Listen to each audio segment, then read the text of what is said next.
ओम शांति। आज 31 अगस्त 2021 के महावाक्य हैं। बाबा की मुरली का सार है, मीठे बच्चे विशाल बुद्धि बन, बड़ों बड़ों की ओपिनियन ले, अनेक आत्माओं का कल्याण करो, उनसे हॉल आदि लेकर खूब प्रदर्शनियां लगाओ। प्रश्न है, अभी तुम्हें कौन सी स्मृति आई है जिसका सिमरन करो तो कभी दुखी नहीं होंगे? बाबा ने कहा, अभी स्मृति आई है कि हम पूज्य राव थे, फिर रंक बने। अब फिर से बाबा हमें राव राजा बना रहे हैं। बाबा अभी हमें सारे विश्व का समाचार सुनाते हैं। हम वर्ल्ड की हिस्ट्री ज्योग्राफी को जान गए हैं। इन्हीं स्मृतियों का सिमरन करते रहो तो कभी अपने को दुखी नहीं समझेंगे, सदा खुश रहेंगे। गीत है, नयनहीन को राह दिखाओ प्रभु। ओम शांति। मीठे मीठे सिक्किलधे रूहानी बच्चों ने गीत सुना।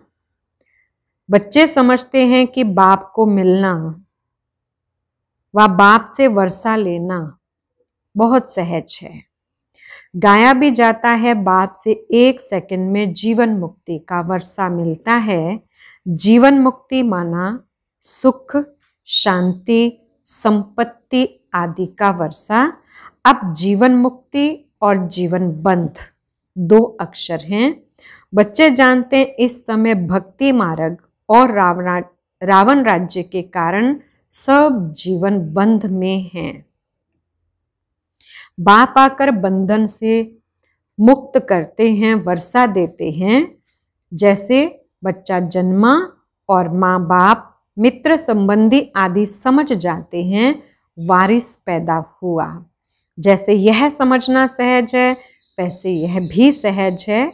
बच्चे कहते हैं, बाबा कल्प पहले मिसल आप हमको आकर मिले हो।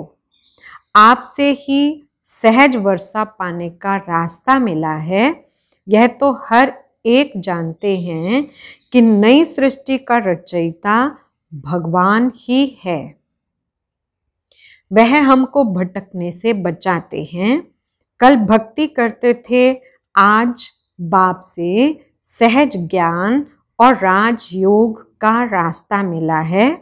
बच्चे अपना अनुभव सुनाते हैं कि हमने बीके द्वारा सुना कि 2 बाप हैं।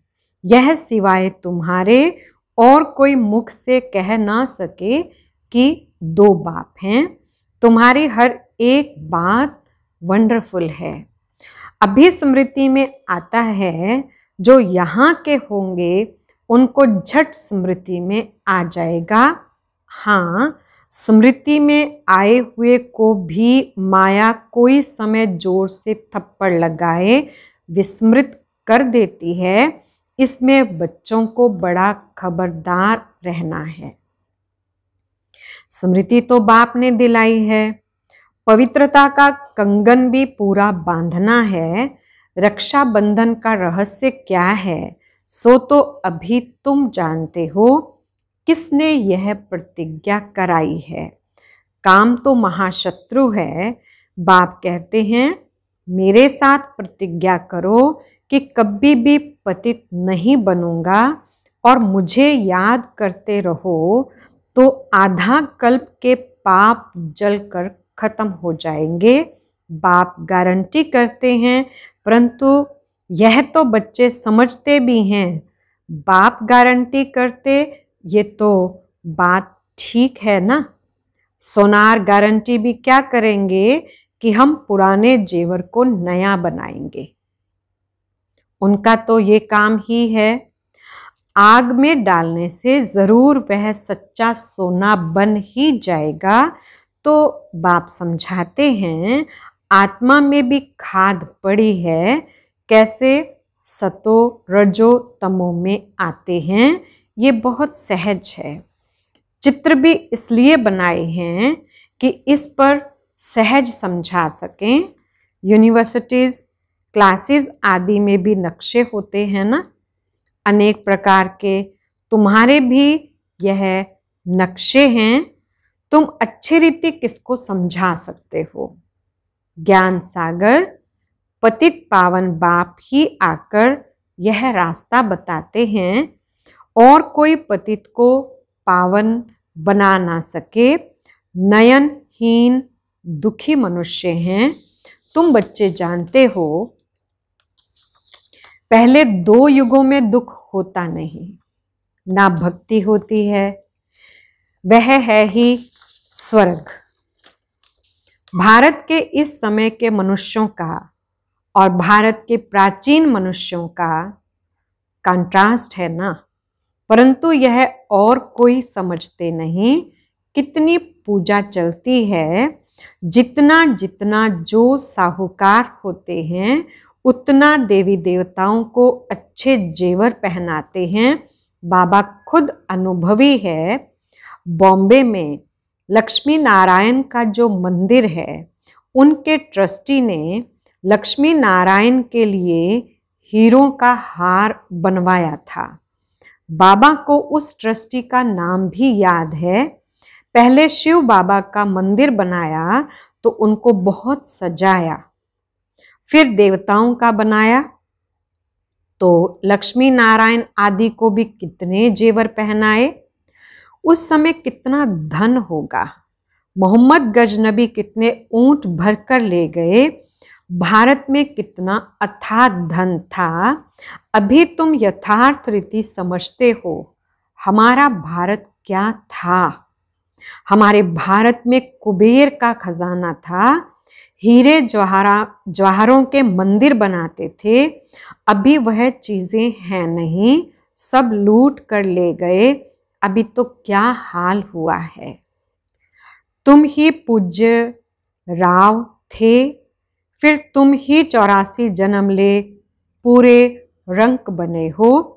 ऐसी ऐसी बातें घड़ी घड़ी सिमरन करनी चाहिए, तो फिर कभी भी तुम अपने को दुखी नहीं समझेंगे। दिल में सिमरन करते रहेंगे, हम बाबा से क्या ले रहे हैं।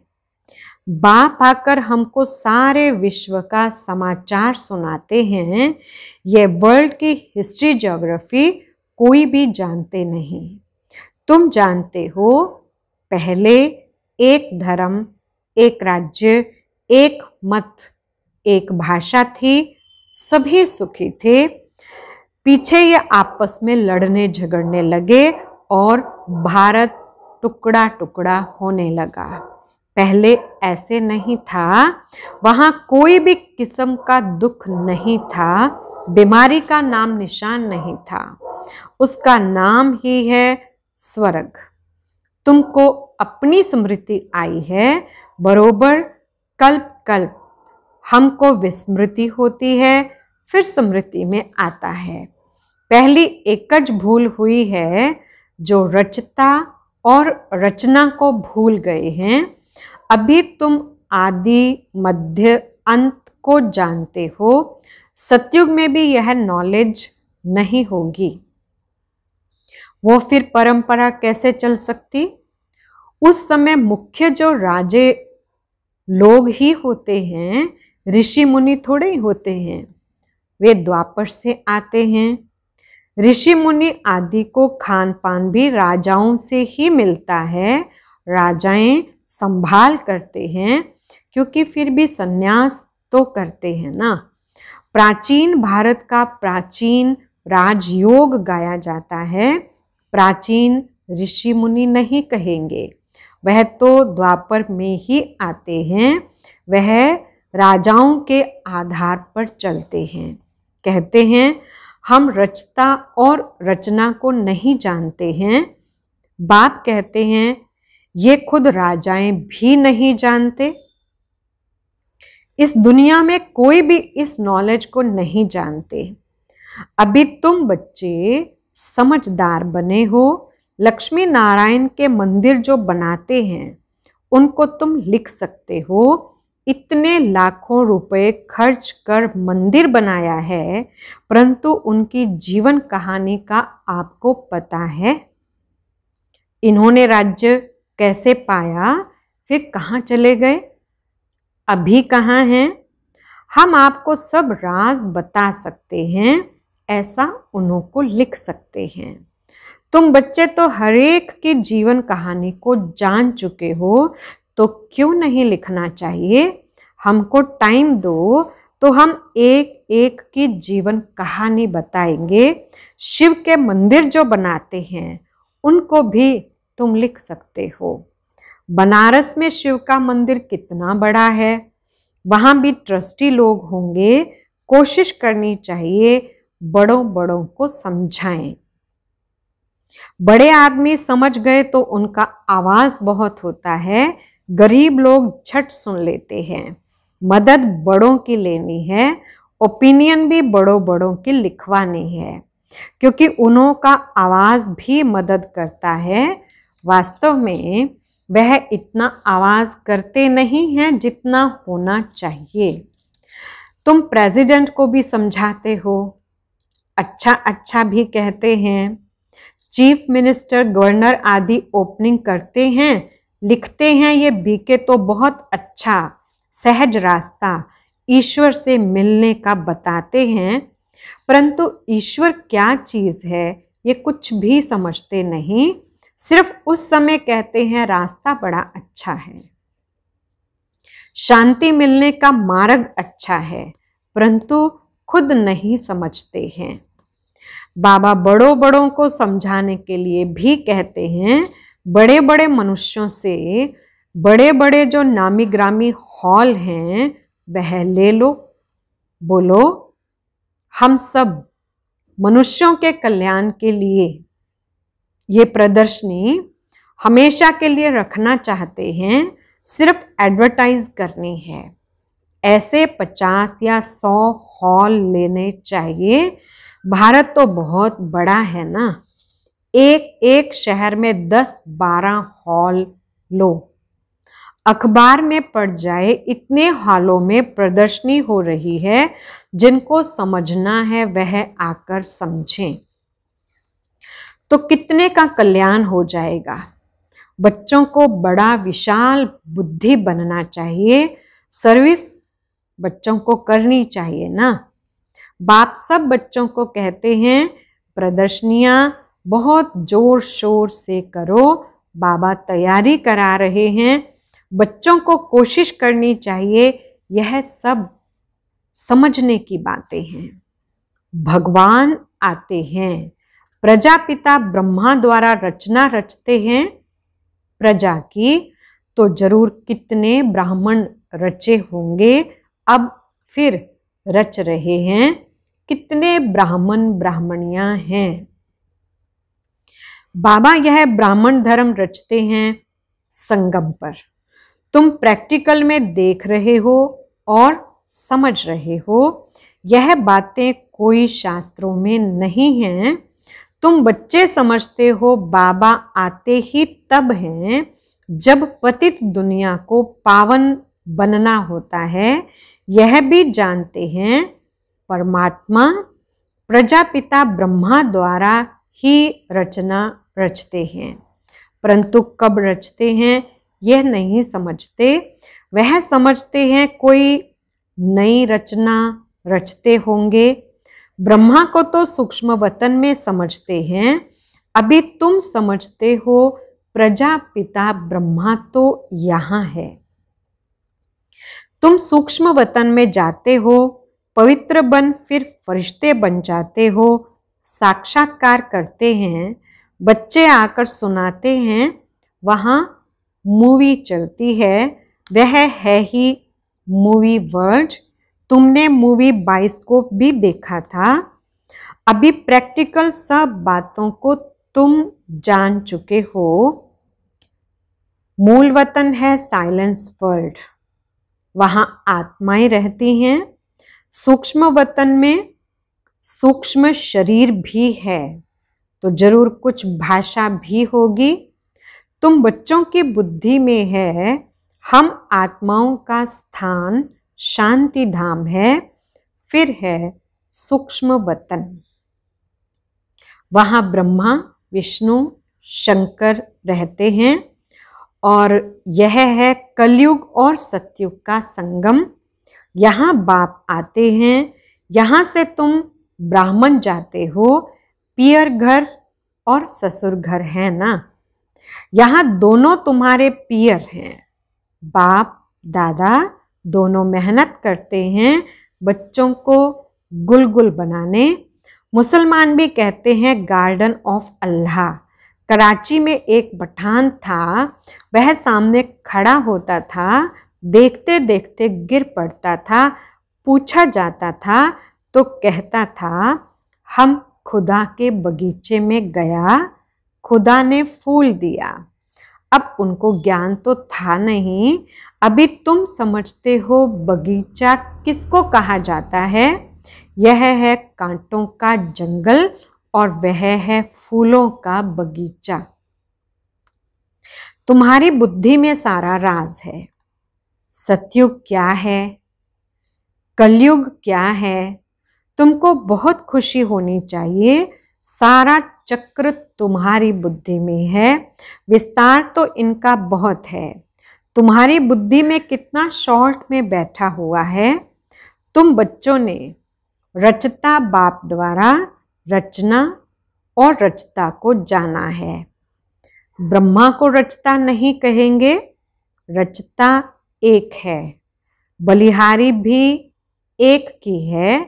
पहले पहले रचना ब्रह्मा की है, फिर कहेंगे कृष्ण की। ब्रह्मा तो है, ब्राह्मण भी जरूर चाहिए। पांडवों को ब्राह्मण नहीं समझेंगे, ब्रह्मा द्वारा ब्राह्मण चाहिए। यह है रूहानी यज्ञ। इसको स्पिरिचुअल नॉलेज कहा जाता है। रूह को वही बाप ज्ञान देंगे। तुम जानते हो हमको मनुष्य नहीं पढ़ाते हैं, सभी आत्माओं को बाप पढ़ाते हैं। कहते भी हैं ब्रह्मा द्वारा स्थापना, कृष्ण थोड़े ही कहेंगे, वह तो हो भी ना सके। ब्रह्मा द्वारा स्थापना कौन कराते हैं? क्या कृष्ण? नहीं, परम पिता परमात्मा। विष्णु द्वारा पालना। ब्रह्मा और विष्णु का कितना पार्ट है? ब्रह्मा मुख वंशावली ही, फिर जाकर विष्णुपुरी के देवता बनते हैं। ब्रह्मा सो विष्णु, विष्णु सो ब्रह्मा। यह भी बच्चों को समझाया है। ब्रह्मा सो विष्णु बनने में 1 सेकंड, विष्णु सो ब्रह्मा बनने में 84 जन्म। कितनी वंडरफुल बातें हैं, कोई भी समझ ना सके। यह है बेहद की बातें। बेहद के बाप से बेहद की पढ़ाई पढ़, बेहद का राज्य लेना है। सृष्टि चक्र को जानना है। आत्मा ही जानती है शरीर द्वारा। ऐसे नहीं कि शरीर नॉलेज लेता है आत्मा द्वारा, नहीं, आत्मा नॉलेज लेती है। तुमको कितनी खुशी है, यह आंतरिक गुप्त खुशी होनी चाहिए। पढ़ाई के संस्कार आत्मा में हैं। दुख भी आत्मा को होता है। कहते हैं हमारी आत्मा को दुखी मत करो। बच्चों को अब कितनी रोशनी मिल रही है, तुमको खुशी रहती है। सागर से रिफ्रेश हो, बादलों को मिलकर वर्षा बरसानी है। आपस में मिलकर प्रदर्शनी आदि तैयार करने में मदद करो। शौक होना चाहिए, सर्विस सर्विस और सर्विस। अच्छा, मीठे मीठे सिकिलधे बच्चों प्रति माता पिता बाप दादा का याद, प्यार और गुड मॉर्निंग। रूहानी बाप की रूहानी बच्चों को नमस्ते। हम रूहानी बच्चों की रूहानी बाप दादा को याद, प्यार, गुड मॉर्निंग और नमस्ते जी। धारणा के लिए पहला पॉइंट है, बाप द्वारा मिली हुई नॉलेज का सिमरन कर अपार खुशी में रहना है। विशाल बुद्धि बन जोर शोर से सर्विस करनी है। दूसरा पॉइंट, बाप द्वारा जो स्मृति मिली है उसे विस्मृति में नहीं लाना है। पवित्र रहने की जो बाप से प्रतिज्ञा की है उसे पूरा निभाना है। वरदान, अपने भाग्य और भाग्य विधाता के गुण गाने वाले सदा प्रसन्न चित्त भव। विस्तार, सभी ब्राह्मण बच्चों को जन्म से ही ताज, तखत, तिलक जन्म सिद्ध अधिकार के रूप में प्राप्त होता है। तो इस भाग्य के चमकते हुए सितारे को देखते हुए अपने भाग्य और भाग्य विधाता के गुण गाते रहो तो गुण संपन्न बन जाएंगे। अपनी कमजोरियों के गुण नहीं गाओ, भाग्य के गुण गाते रहो, प्रश्नों से पार रहो, तब सदा प्रसन्न चित्त रहने का वरदान प्राप्त होगा। फिर दूसरों को भी सहज ही प्रसन्न कर सकेंगे। स्लोगन, एक नामी और एकानामी से चलना ही ब्राह्मण जीवन में सफलता का आधार है। अच्छा, ओम शांति।